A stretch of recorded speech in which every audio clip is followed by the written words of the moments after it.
You know, this show starts, Stacy, with that jingle for KarmaBanque. I was just thinking the same thing. I think what I think you're thinking. Yeah, let me think out loud what I think I was thinking, and then you tell me if it was what you were thinking I was thinking. You know, when we started this whole thing, it was all about the KarmaBanque, which was something I came up with in the south of France. Shortly thereafter, I met you. You see, I was your good karma. Yeah. And we took the whole show to London. We got involved with the Ecologist magazine. We had that campaign. Coca-Cola was in the crosshairs. It was all about the public domain and pushing back against the infringement and encroachment of the public's domain by the corporate agenda. I'm all for corporations making money. I got no problem with that. Concurrently, I'm all for the public doing whatever they need to do to expand the public domain, the non-corporate domain, and let the market decide. Now, this argument, unfortunately, doesn't really play well in the activist community because they feel like their fight against the corporations must be based purely on morality.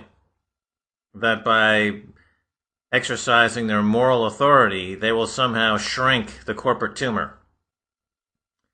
But it hasn't worked out. I don't think it's going to work out, and I don't think we would want it to work out. Ideas should compete in the marketplace, and they should compete on the street.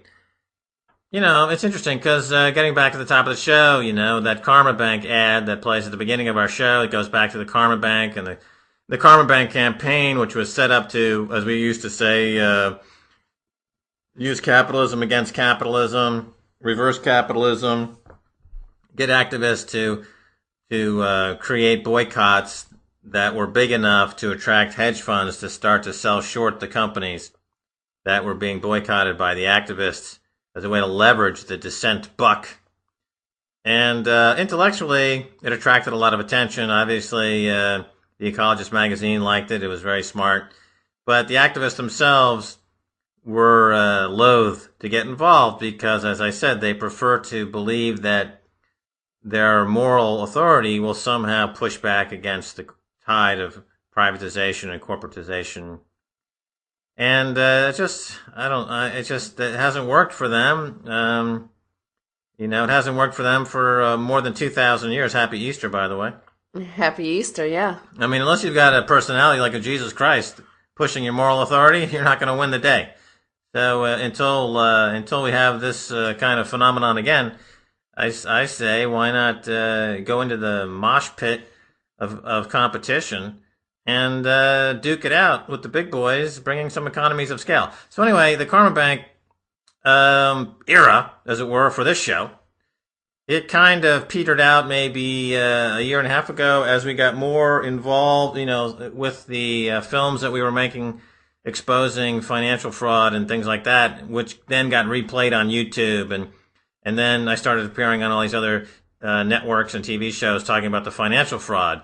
Now we're back into hardcore activism, in my opinion, with PirateMyFilm.com. Mm-hmm. This is the next thing after KarmaBanque. That's right. PirateMyFilm.com, and soon to be followed by PirateMyMusic.com, is back to activism in the KarmaBanque kind of a way. You know, KarmaBanque never attracted the millions of activists needed to make it work because activists never bought the idea. But I think with Pirate My Film, based on the interest I'm getting already, we just talked about it.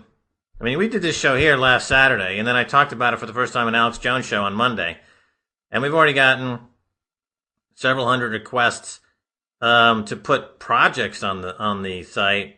And I've already gotten a lot of other requests, and I've already gotten a request to speak at a conference in Serbia. So this is now, as we were saying, a new chapter in the Max and Stacy story, and it gets back to a pure kind of activist chapter. And it refers back to this huge topic of piracy. Obviously, PirateMyFilm is not shying away from this word piracy. I always felt that the copyright issue was the most important of the issues because it relates to how people think and it relates to their minds. And if the access to ideas that have come from our fathers and grandfathers are unaccessible to us because they're locked up on corporate balance sheets, then the corporations have effectively performed a lobotomy on the population. And before you can go and save the whales and save the schools and save the forests, you have to save your own brain. You have to save your own mind, and that relates to copyright. One of the good things about PirateMyFilm is that, you know, you'll be able to now flood the internet with legal, you know, legitimate.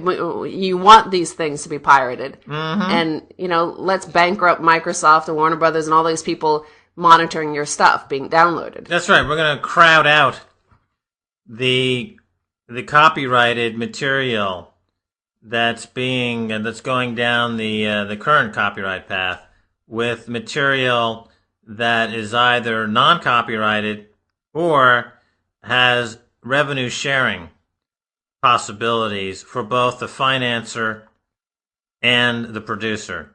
So those are the two models. Either you share the revenue with copyright or you are completely unconcerned with copyright. The word pirate, it depends on your point of view and where you stand in the equation. You would have a different definition of this word. And in the copyright industry, clearly the corporate copyright cartel has been pirating the public domain shamelessly for decades. And one of the biggest offenders has been Disney. I mean, if you look at you remember that movie, The Lion King, the big hit movie from that movie, big song from that movie was pirated from an African folk music. From one guy, an African guy, who used to sing that to himself. The song, you know, in the jungle, the mighty jungle, the lion sleeps tonight. Mm-hmm. When he was out there sleeping out in the jungle in the middle of the night, and he would sing this. Yeah. He made up this song, and his family has seen something like $900 or $90, something crazy. Right, so Disney pirates the song from some guy in Africa.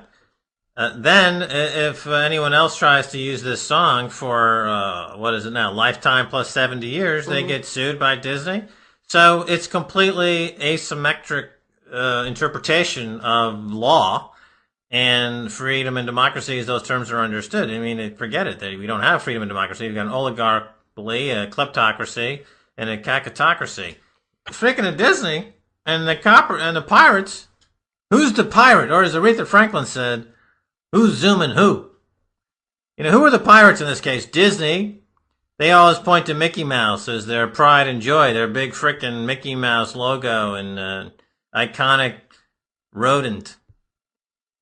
You know, but Walt Disney pirated Mickey Mouse from Ignatz the Cat and Crazy Cat, and Ignatz was the mouse.